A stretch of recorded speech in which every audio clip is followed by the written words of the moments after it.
Welcome back, guys. Sorry I missed the vlogmas upload yesterday. I'm actually really sad about it. Things have been getting on top of me lately. I was having a bit of like a weird week, basically. I did vlog. I just was having a bad week and I just couldn't bring myself to start editing last night. I was too tired. So yeah, I'm really sorry about that little mishap. It's not going to happen again. You can have a video every day for the rest of this run up to Christmas. We actually put our tree up yesterday, which I'm going to show you in a minute. But I wanted to start this vlog and just say we're going to go to Waitrose, we're going to go to M&S. And we need to go to Robert Dias because I cannot be doing with these bright fluorescent white light bulbs in our house anymore. The ones in the bedroom and the spare room are particularly driving me mad, and they're just hanging without a light shade on them, which I think is making them worse. So I've ordered 2 more paper light shades for the bedroom and the spare room, just as a temporary measure until I actually find some that I like. I feel like there's such a lack of nice light shades out there for like ceiling lights. But yeah, we're going to go for these paper ones for now because yeah, it's too bright for me.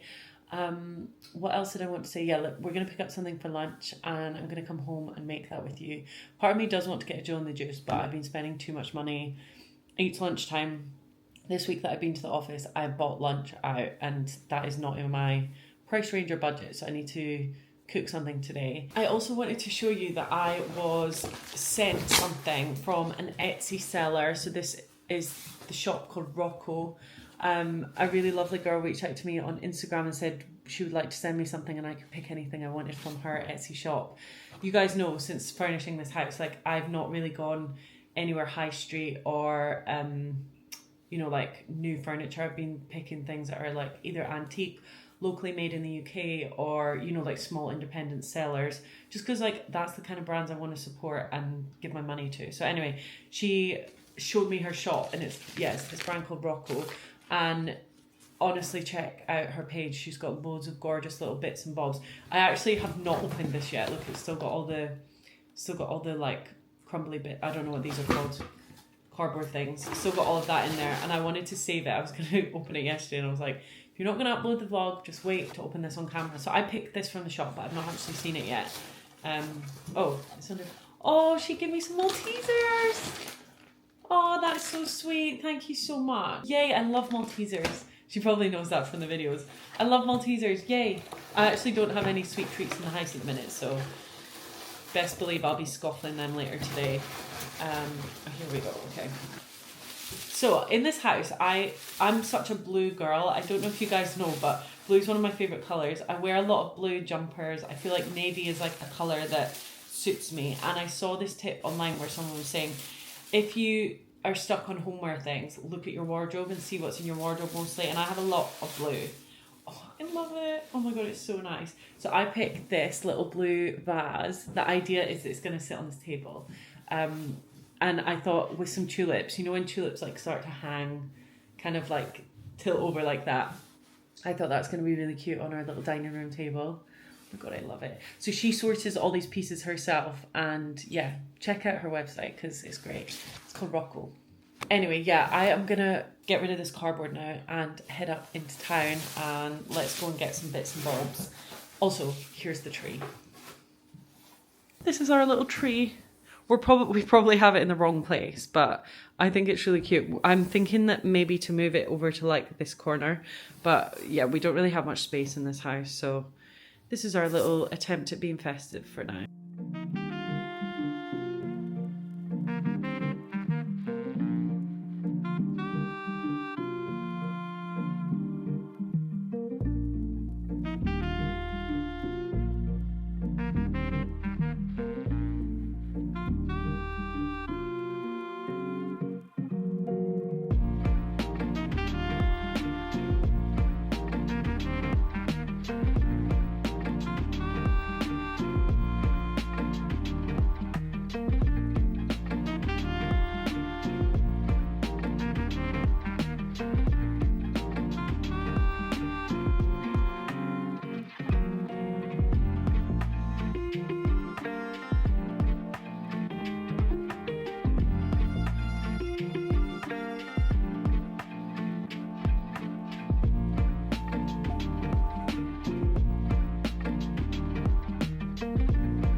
It's 10 to 2. I thought let me quickly just show you what I picked up from the shops. I think I got everything that I needed to get, including going to Robert Dias and Superdrug. I'll just start with the M&S stuff and we can get to those bits in due course. Okay, I've got explanations for everything as well because I've really thought everything out. First thing is some skimmed milk. I've realised recently I love whole milk in my flat whites, but when I have a cup of tea I really don't want something that's too creamy. I really like a strong tea, and I think often I'll pour the milk and I'll pour way too much. I think getting skimmed milk is probably the answer, and it's maybe better for me. I picked up a bottle of this wine. You would have seen whilst I was in the shop, I think I did a little clip of this. This is called Little Joey, and I really like the label, and I thought let me just pick that up because I love a Pinot Noir, and I thought over the weekend it's just nice to have something in. I actually need to get some white wine as well for Matt's mum because she's coming this weekend. Got some mail. I needed some new Hellmann's. They didn't have Hellmann's in M&S. You know, they only do these like M&S classics. So I've got that one. I also thought, because it's Christmas and I saw them in the freezer, to pick up some of these hazelnut almond croissants. They are so good. You put them in the air fryer or in the oven. They're probably best in the oven actually. And just one of those in the morning with a cup of coffee is just to die for. It's delightful. So I thought they're a nice little treat for Christmas. A loaf of my favourite seeded bread from M&S. I saw some interesting bags of crisps. These are reminding me of the what are they called? Manamasa crisps. They are the olives, feta and pink peppercorn chickpea crisps, and I thought let me just try them.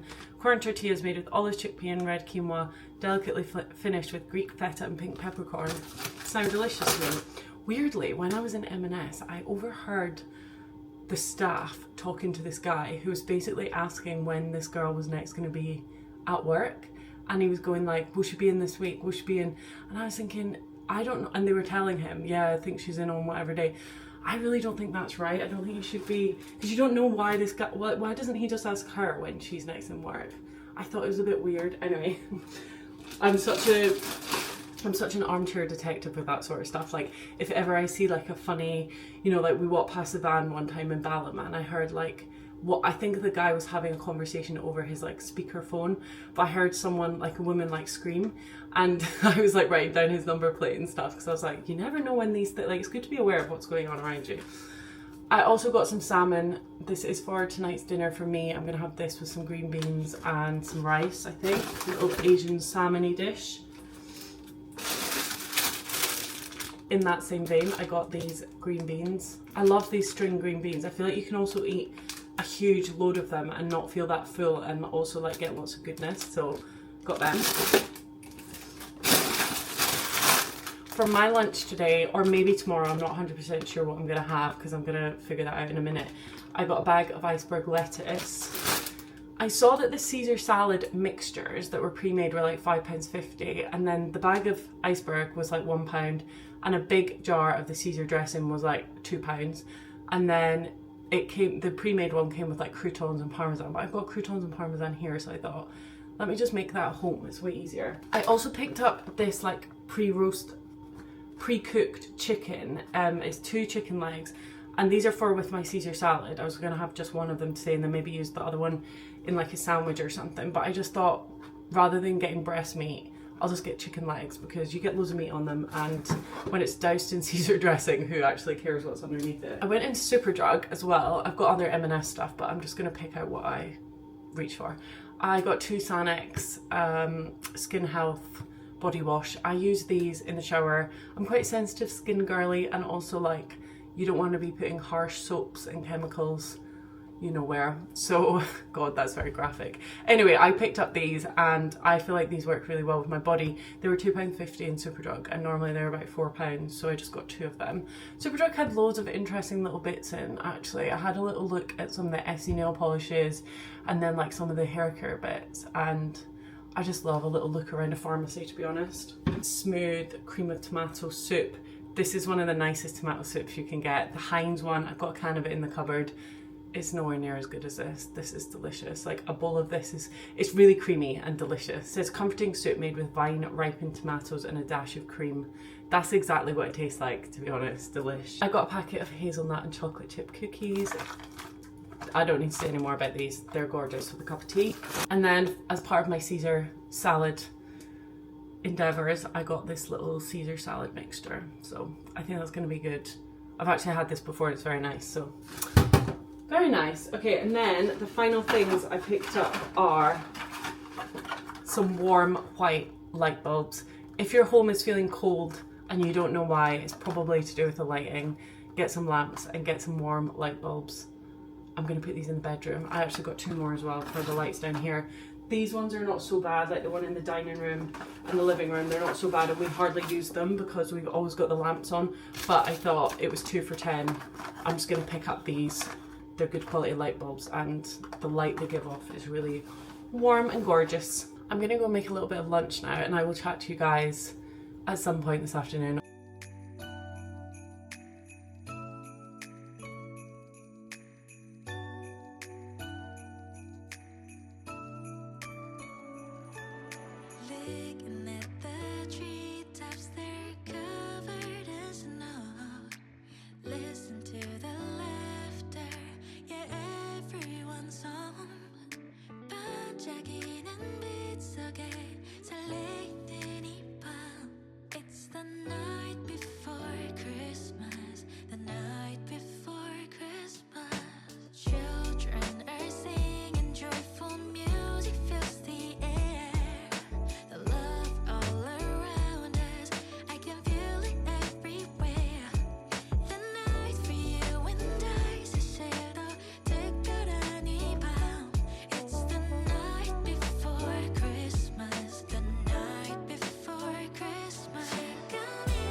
I'm just having a little afternoon cup of tea. It's a bit later now, and a little cookie.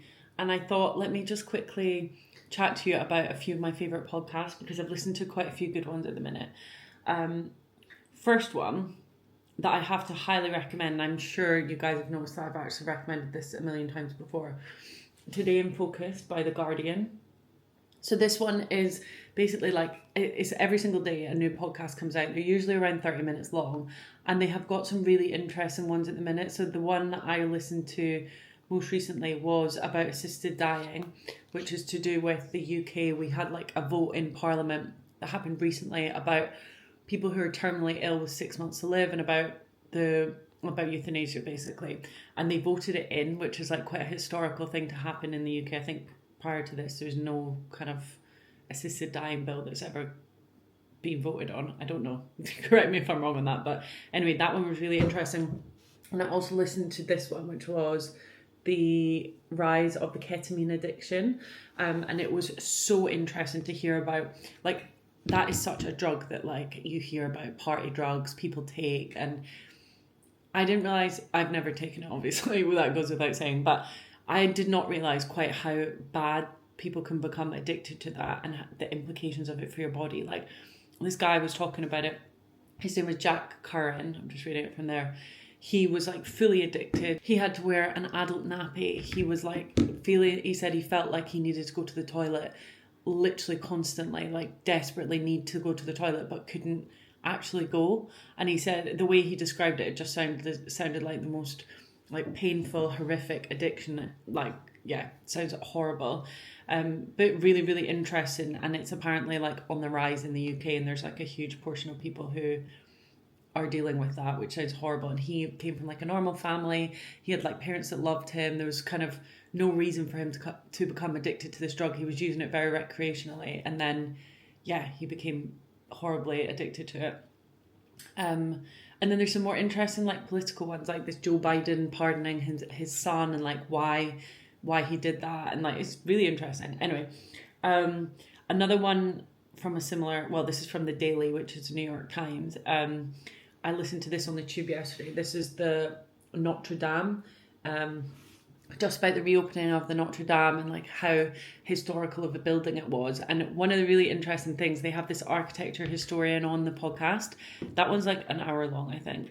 Yeah, they have this architecture historian on the podcast, and he tells you like all the different things, kind of historical things that have happened throughout time, and how Paris was originally set, like the whole center of Paris is the Notre Dame. And when you see like the signpost and it says like however many yards or meters or whatever it is, it all the roads and all of the distances lead back to the distance to Notre Dame. And also Mary Queen of Scots got married in Notre Dame.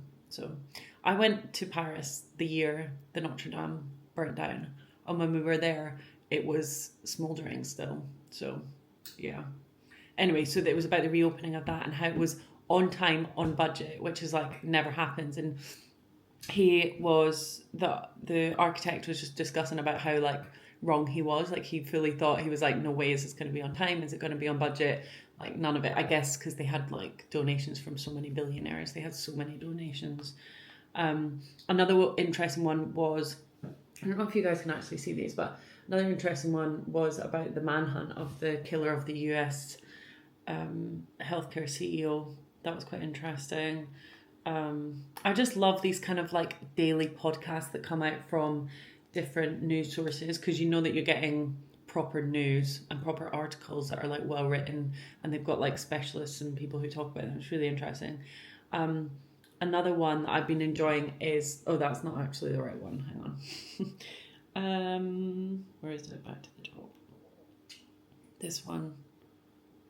The Idaho massacre, about the guy who broke into the student student sorority house and killed the students. It's quite an interesting one. I don't love the narrators on that one. The New York Times one, I love the sound of the narrator's voice. Same with the Guardian. I feel like you get to know the people. And yeah, that one's quite interesting, the Idaho massacre. So, and then it goes without saying, Girls' Bathroom. Love Girls' Bathroom. One of my favourites. And Table Manners. And The Rest is Politics US. Did I tell you about that? I've been listening to that. I can't remember. In the run-up to the US election, I was listening to Anthony Scaramucci and Kerry Kay chatting about what was going to happen with the election. And it was so interesting. I was fully following it along. I was like hanging on their every word, and they're both so articulate and explain things in such a simple way. My boss at work told me about The Rest is Politics, and I was literally like, yeah, sounds awful, like so not up my street, not interested in politics at all.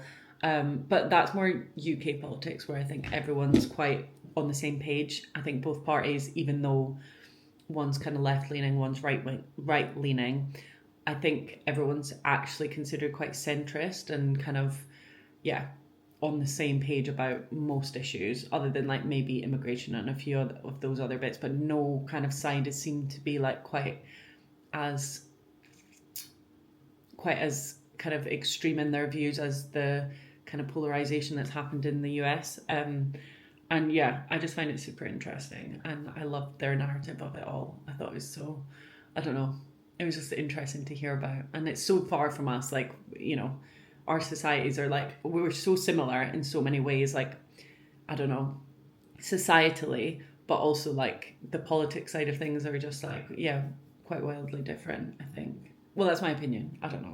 I'm going to end this vlog here because I need to get it uploaded and edited and do all of those bits, and I don't want to fall behind again. So thank you so much for watching this vlog, and I will see you tomorrow for another video. Merry Christmas. Bye.